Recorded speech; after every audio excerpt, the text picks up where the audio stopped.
Developed in 2007 by Ukes, who you may know for their decades of WWE games, Dog Island is a small overlooked game with a surprisingly deep story and an excellent soundtrack. In addition, it can be a great game for new runners to dip their toes into RPG speedrunning for the first time. Players take control of a dog of their choosing, including breed, gender, and name, and begin their journey to cure a mysterious disease that has afflicted their sibling. For the sake of simplicity, the story can be summed up as a journey to cure puppy cancer. If that's not a weird enough place to start, well, we'll get there later. In this video, we're going to be focusing primarily on the Wii version, however many topics are still applicable to PS2 as well. This is a beginner's guide to Dog Island, any percent.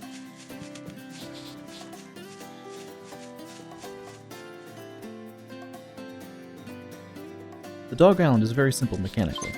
Most of the game is accomplished by running from one location to another, using the Wii Remote cursor as a guide, with the run speed of the dog based on how far away the target location is. For optimal movement, it is recommended to use two hands on the Wii Remote. One hand to handle pressing A, B, and the minus button, with another hand to control the camera using the D-pad. Throughout the game, players are required to obtain 100 unique scents. 79 of these are acquired naturally through story progression, with 21 additional scents needing to be picked up at the player's discretion. Most scents are acquired using the dog's natural ability to sniff by pressing the A button. Following the meter at the bottom while sniffing, players are able to track down new unique scents. When the bar is full, a small shake of the Wii Remote makes the player dog dig up this new scent and add it to their inventory. That's just about it. Over time, runners are able to optimize sniffing through memory of where scents are located, almost completely eliminating the need for the slower movement that comes with tracking scents. The Dog Island plays similarly to a lot of other RPG speedruns. This is a very well documented route by the community that gives new runners a great place to start.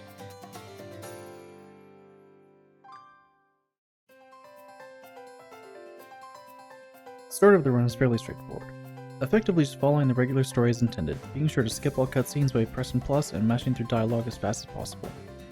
There are 5 scents picked up in this first town. At the very beginning, grabbing the beautiful stone by the fountain, digging up the basket for Enzo, the milk given to the player by Enzo, spiral shells from the scavenger quest,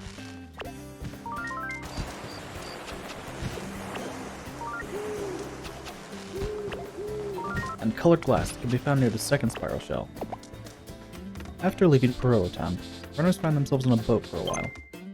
Only a couple cents to pick up here though, mostly just smashing through dialogue and cutscenes. To start, Filippo asks the player to swab the deck. On the first day there are just 3 spots to clean, and yes, the dirt does count as a scent. On day 2, players are introduced to the concept of fishing. The fishing rod given as part of the tutorial counts as the 7th scent, and then Bernard asks for a Pacific Saury and a sea bass, totaling 9 scents gathered up to this point. This fishing is the first instance of RNG in the run. How long it takes for a fish to bite the hook, and then additionally if players get the right fish quickly are 2 instances of RNG. It's possible to get even a dozen of one fish before getting the second. This kind of RNG would be an easy reset, but hopefully it's done with just 2. Day 3 has no new scents, just more dirt to clean up, this time in 5 spots.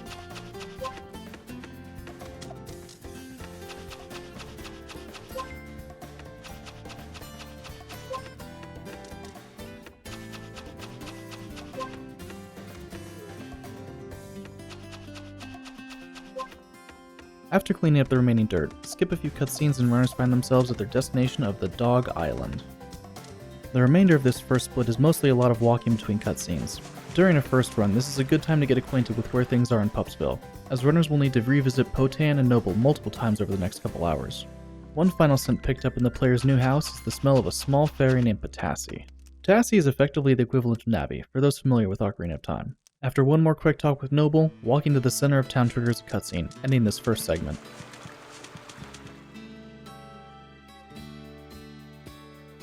With the introductions out of the way, the game finally begins. After speaking to Potan, runners head off to Green Meadows to meet Yi Lu, the first of many teachers throughout the story. Yi Lu will quickly teach the player about combat while running back and forth a couple times to grab 2 ring fragments. After returning the second, Yi Lu gives the player a medicinal herb, totaling 13 cents up to this point. Turning to Potan starts the next quest for a yellow flower. Quickly making their way over to Green Meadows, grabbing the flower and bringing it back, you may get an idea of what this game is going to be like. After leaving the clinic once again, runners are introduced to Francis, who needs a brave fruit all the way on the opposite side of Green Meadows. Grabbing that and bringing it back to Francis, now inside the clinic, will trigger the next quest for a blue flower. Going through green meadows, taking an immediate right and hugging the wall leads to Treely Woods. Straight ahead is Goliath, who needs a new axe handle. Unfortunately, the only one he knows about is held by a gorilla. Back across the bridge and to the left, all the way down is a gorilla with a new axe handle. The best way to deal with enemies like this is to start sniffing from a ways back, walk up slowly, and bark. If they fall asleep, which can happen fairly often, runners are able to run up and bark much more quickly. Return the axe handle to Goliath, run down the path just a little further, and grab the blue flower. After taking the flower back to Potan, runners head home and rest, ending the day 1 split when the screen fades to black. There are currently 17 cents that have been tracked, only 83 more to go. Potassi is sick, so it's time to wake up and do more quests. First things first, runners need to make their way over to Alex, a little dog living under a book. Times must be hard on the dog island. Unfortunately, Alex is unable to help and directs the player to the forest witch Obaba. Obaba's house is fairly close to the grill that we did epic combat with the day before, and even better, there's now a shortcut from Pupsville to Treely Woods. Sometimes, outside of Obaba's house here, runners can pick up a pumpkin. Doing a quick sniff outside will tell them if it spawned. If not on the first time, it's worth checking on subsequent trips to Obaba. Obaba will have the player go back to the fireplace Potassi originally came from, grab smashes, and come back again. Unfortunately, the ashes don't spawn until talking to Obaba, so no way to skip this trip. At this point, runners need to make their way back to where the Ankh tree is planted and accept a quest from Francis. This quest will have the player following Potan to Zoomy Lake. It's fairly straightforward, going from one point to another. After stalking Potan, it's time to go back to Yilu and get more ring fragments, this time at Zoomy Lake. Immediately run down the slope and swing left, jump across the island and learn about the hippo food. Head back to the beach and grab the hippo food from the sand by the cliff. It's also possible there's some rosemary near the water along this cliff line. If it spawns, grabbing it saves the need to look for more scents later. Place the hippo food on the stump and watch the little guy swim over. Normally the cutscene is skipped. He's so cute I just need it in the video. Run back up and jump across the hippo, up the hill and grab the ring fragment. Occasionally, it's also possible to pick up a morning glory here, or a watermelon at the bottom of the hill. Another RNG sent off the list if either spawns. Back to Yilu for some quick dialogue, and then continue to Pupsville. The last part of this section is pretty linear. All the dogs in the village are sick. A mysterious virus has spread like wildfire and infected the entire village. Runners are asked by Potan to go pick up a Deflungi from Treely Woods. It can be found near the river straight ahead from the shortcut path. Bringing it back to Potan and a couple cutscenes later, players have another quest to find a flower. This one can be found by the road sign in green meadows next to a bear. Bring the flower back to Potan and the segment ends after a fade to black and accepting travel back to Pororo Town. If you've been keeping track, there are now 22 cents collected from the required list, and hopefully a handful from the RNG list. Starting off this segment is a series of cutscenes and dialogue. First in Pororo Town, second back in Pupsville at the Ankh tree, and third at home. Next, a quick trip to Obaba. At this point during the dialogue, Potassi will ask a series of questions. The answer to all of Potassi's questions is the second choice. After all this is done, it's time to go back to Yilu and finish his questline. Across the bridge in Treely Woods and to the right there is a final ring fragment.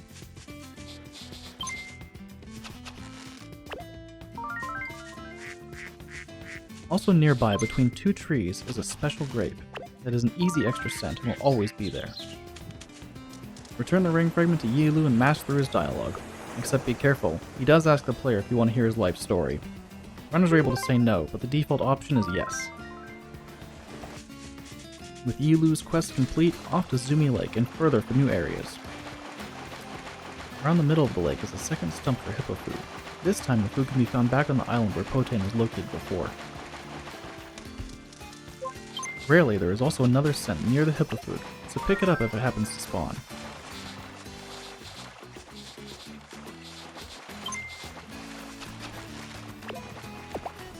Place the hippo food on the stump, and go back around to run across the hippo into Zoomy Village, finishing this fairly short segment.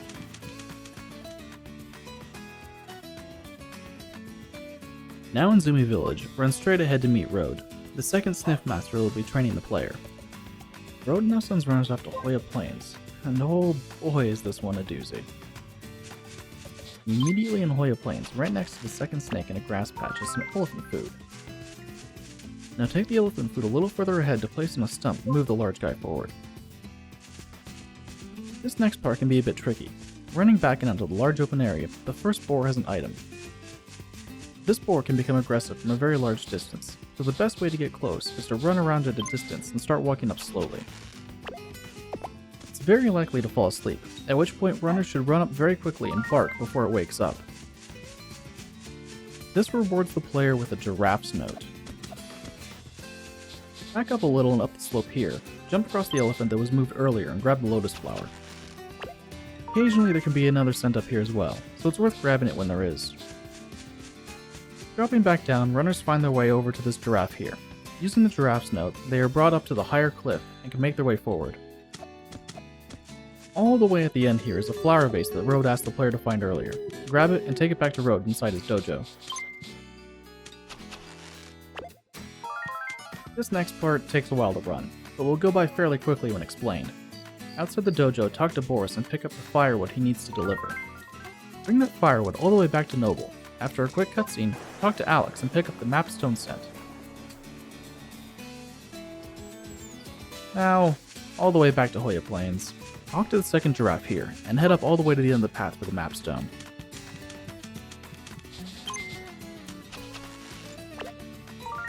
And again, run all the way back to Pupsville to give the mapstone to Boris. This section ends after giving the stone to Boris, and now runners have 32 mandatory cents and access to the power of fast travel through their new best friend. By far the longest individual segment, this section can be a bit daunting with a lot of tasks to take care of. Starting off, head over towards Amalia's house for a cutscene with the Victory Gang. Next, runners need to run off to Green Meadows, specifically the beach. Sometimes there is a scent by the house on the beach, be sure to pick it up if it spawns.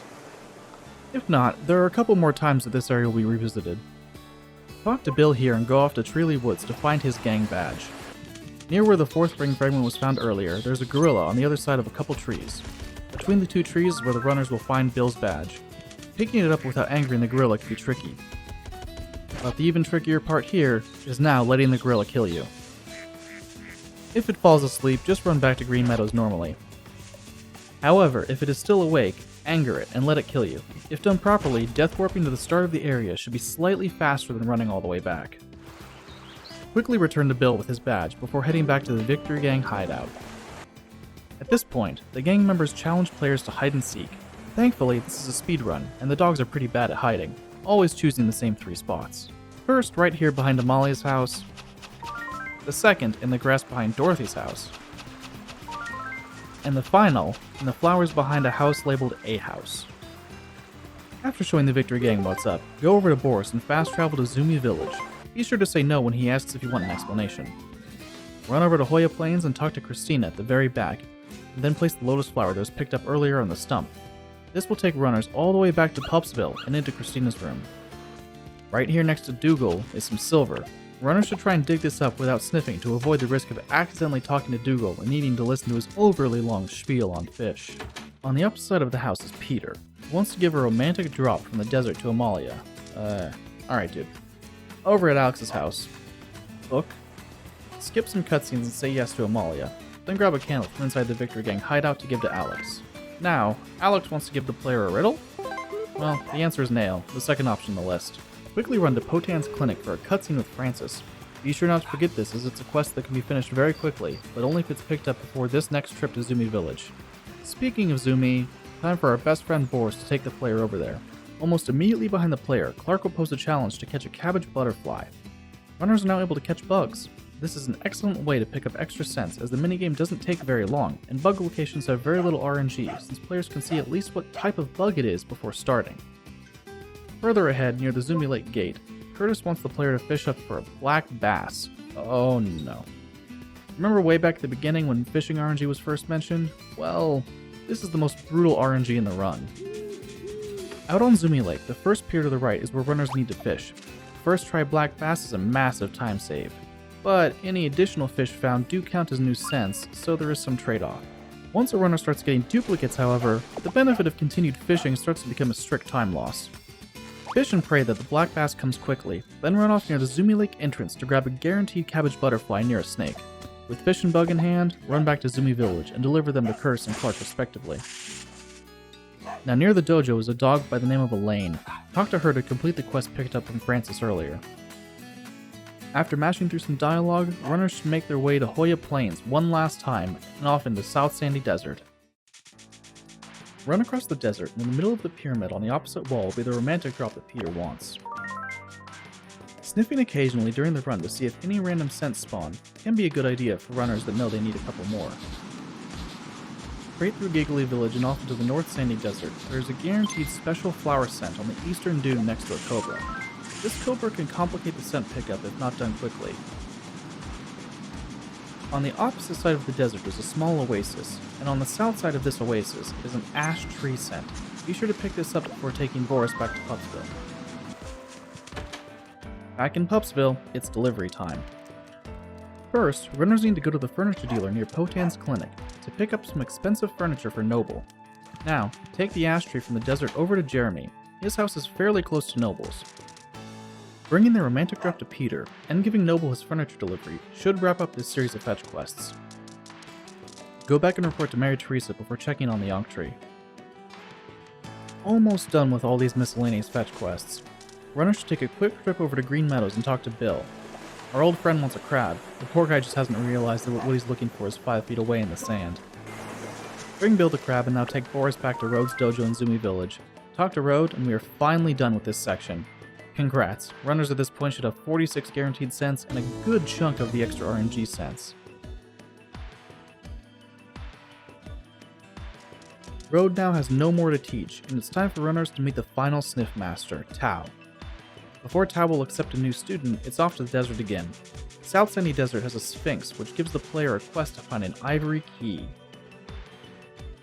This key is held by a snake on the complete opposite side of the map. Grab it and return to the Sphinx for the certificate to spawn in a glowing location. Back on the opposite side of the map again. Grab this certificate and return to Rhode one last time for instructions on how to meet Tao. Back in Green Meadows again. The bridge needed is still out. In order to fix this, runners need to make their way to Goliath's house in Treely Woods. But turns out he doesn't have the tools he needs? Thankfully, Mary Teresa at the furniture store has some nails that Goliath can use to fix the bridge. Once that's taken care of, runners are able to make their way to the Gola Highlands. Quickly run up the slope and grab the elephant food from the cave at the top to convince the large gray friend below to take a couple steps forward. Running up the mountain, talk to the first giraffe here, and continue along the short path to find some pork. Then forward again and down for a saffron flower, possibly an extra orchid if needed, if it spawns. The giraffe here will lift the runner back up so they can continue running up the hill and drop down another cliff, this time to pick up lapis lazuli and ask yet another giraffe to be lifted back up again. Further running up the mountain, this time up a side path before running to the dojo ahead. The boulder at the top is just begging to be pushed down the hill.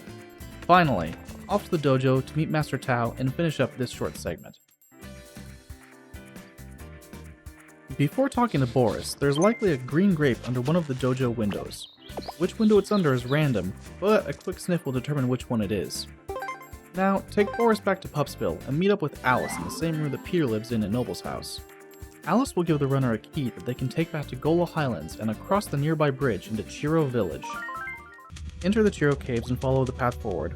Catch the black swallowtail butterfly that spawns on the first level, and then runners should find themselves in the basement 2 level. Immediately on the right path and forward through the doorway is the blue rose that Alice wants. Grab it and bring it back to her.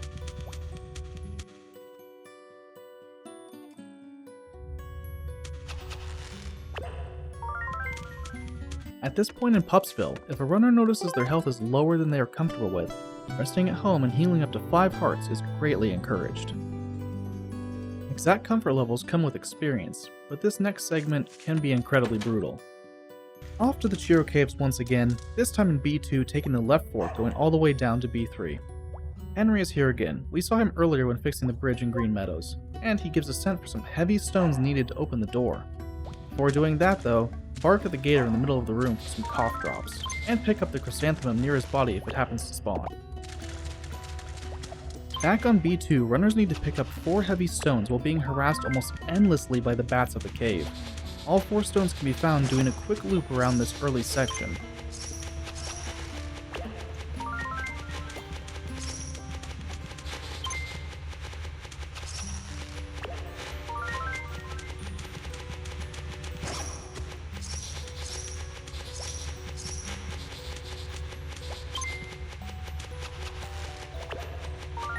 After surviving the onslaught of the bats, runners head back down to B3 and place the 4 heavy stones in the designated areas, running straight ahead and out of the caves to finish up yet another segment of the run. Upon entering the chilly fields, runners should grab the golden watch from the forest polar bear on the left, then run over to the stump nearby and pick up the smelly potato scent from it. Players don't need to pick up the potato itself, just the scent from the stump is enough. Over by the ice wall, Siegfried needs some firewood. After talking to him, head over to a nearby polar bear den and grab the firewood, bring it back and melt that wall. Heading forward into Snow Village, meet up with Gordon for the first minigame of the run. Be sure to pause and exit the tutorial immediately, but be ready for the minigame itself. Runners need to time Wii Remote waggles very precisely here to move the dog's sled forward. This can be surprisingly difficult at first, but practice will improve any runner's performance as long as they have a working Wii Remote. After besting Gordon, take Boris back to Pupsville and give that cord picked up earlier to Mary Teresa. Alex has a few more riddles for runners, first one being Snail, and the second one being about a backpack. And then now Jeremy has a very long quest that it's time to start. So head over to his house and get things going. First and second stop on Jeremy's quest is Green Meadows. Jeremy needs to dip the ash tree from earlier into some water, and he can't do it alone apparently. After Green Meadows, off to Zoomy Lake for the third spot, and then take Boris from Zoomy Village to West Chilly Fields. In the Chilly Fields, talk to Henry. This time he lost his bag on the ice. Oh no. The game designer that placed this item may have been having a bad day when the item was placed, but not much we can do about that now. Not only is it on ice, but the position needed to smell it and pick it up is incredibly precise. It's best to get as close as possible to the right location, do a small sniff, and immediately dig, or runners will risk sliding too far on the ice to grab it. This trial and frustration could lead to some bad time loss. Be patient, and it shouldn't be too difficult. After grabbing the bag, run over to the cliff for Jeremy's final scene. Then back and return the bag to Henry before taking Boris to Chiro Village. Give the cough drops picked up earlier to the dog holding a guitar, and then take Boris again to Gola Highlands. Kat will now task runners with finding the first book of the Sniff Master, take Boris back to Snow Village, and head over to East Chilly Fields. The first part here may look treacherous, and it can be.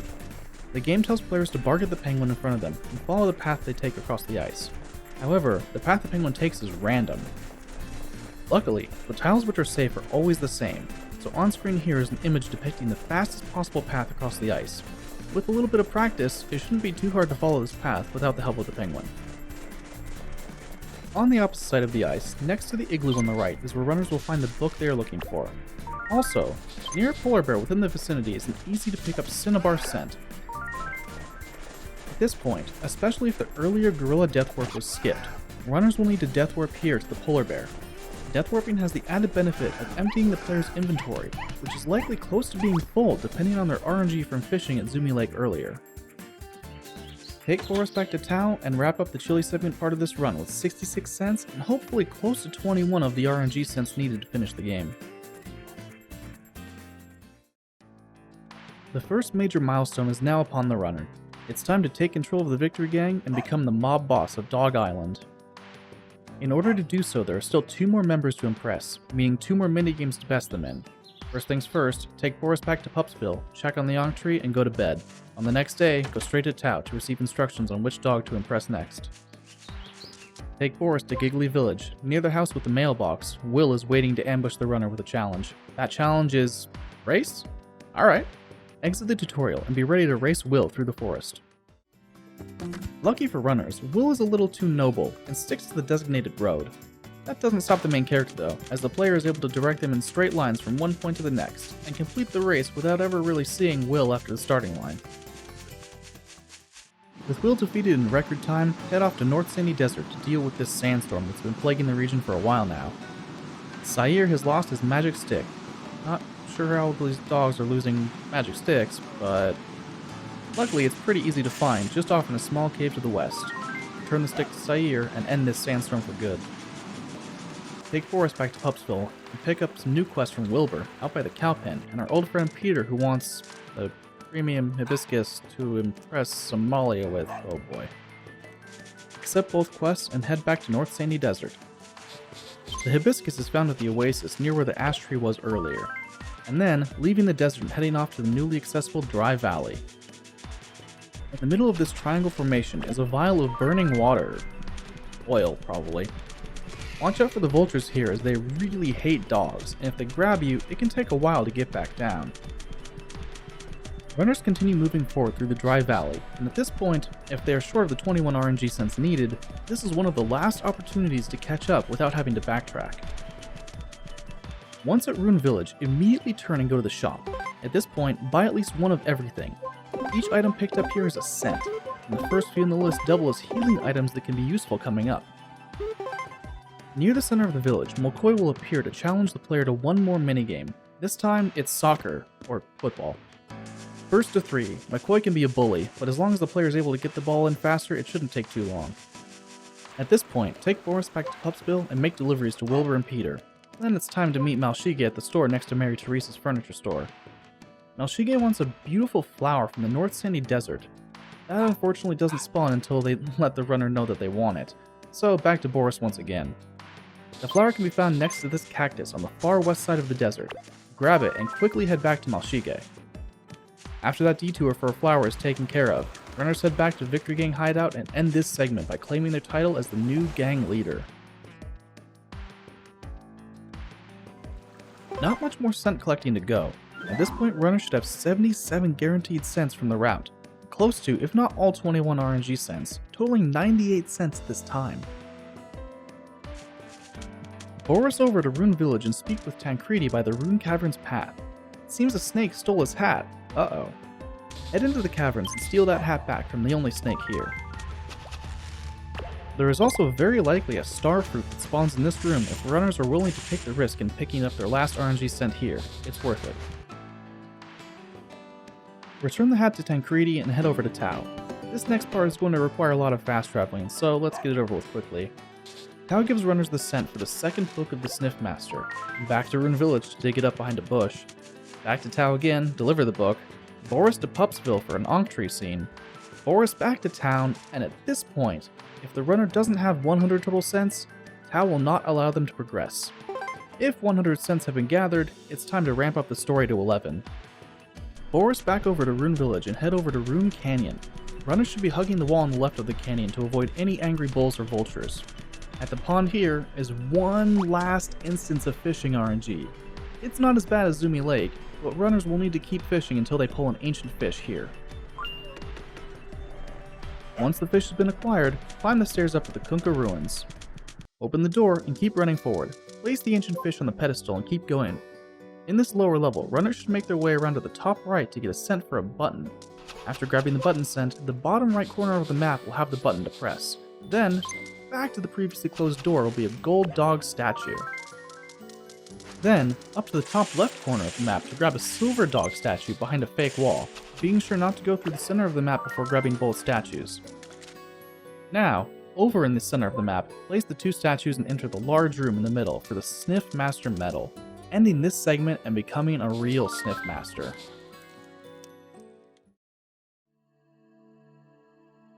Now that the title of Sniff Master has been achieved, the runner has reached endgame. Boris over to Rune Village and head into the Rune Caverns once again. Past the snake, place the Sniff Master medal and head into the Ancient Grove. There are 3 locations here to find the legendary flower petals.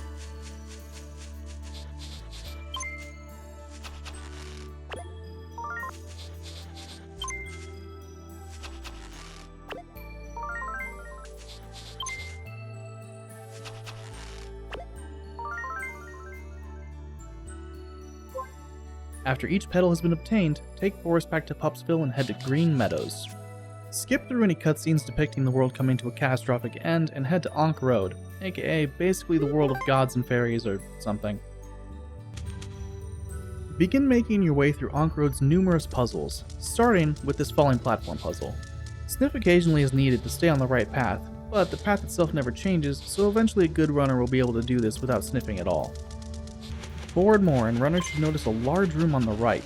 Head in and grab the red flower near the back wall, avoiding the one bat that likes to swoop down.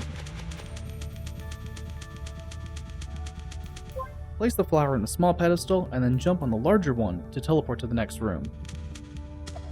This room is very straightforward. All runners have to do is dig at the small pedestals in the right order. Top right, top left, bottom right, bottom left.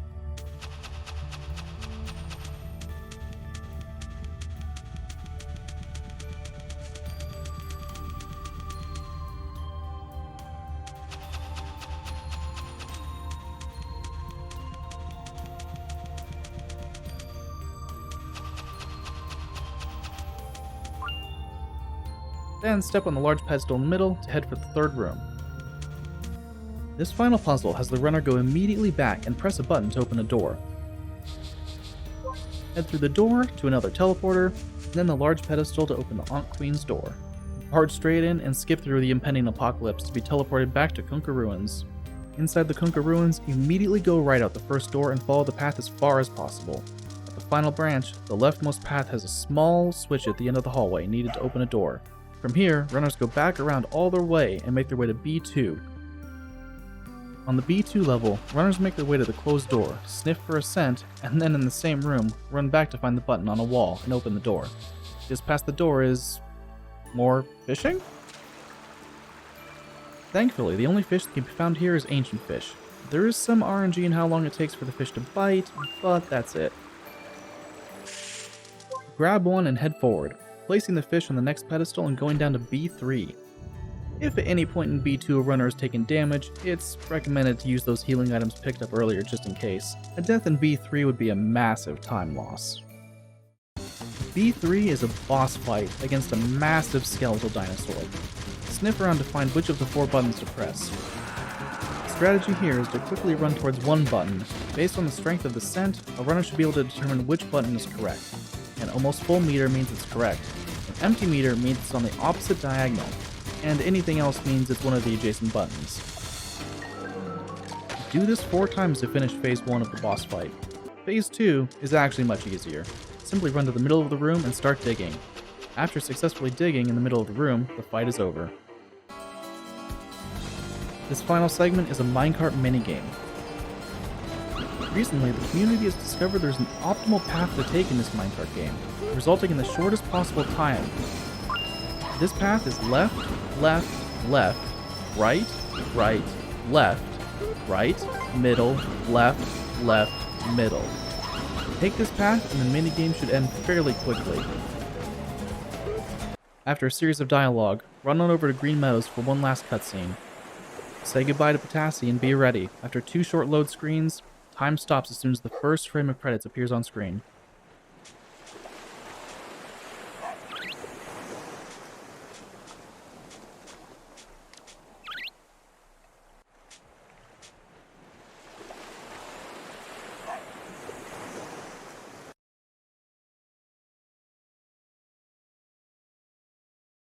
At the time of recording, the Dog Island community is very small, with only a handful of runners. For almost a full year, the world record was held by Petriform, with only a half dozen other runs at all.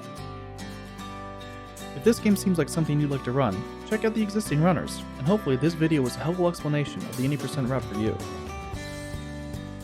Be sure to like the video, subscribe for more content like this in the future, and if there's any games you'd like to see talked about in this format, comment below. Follow me on Twitter and Twitch, and hopefully I'll see you all around for the next Beginner's Guide to Speedrunning.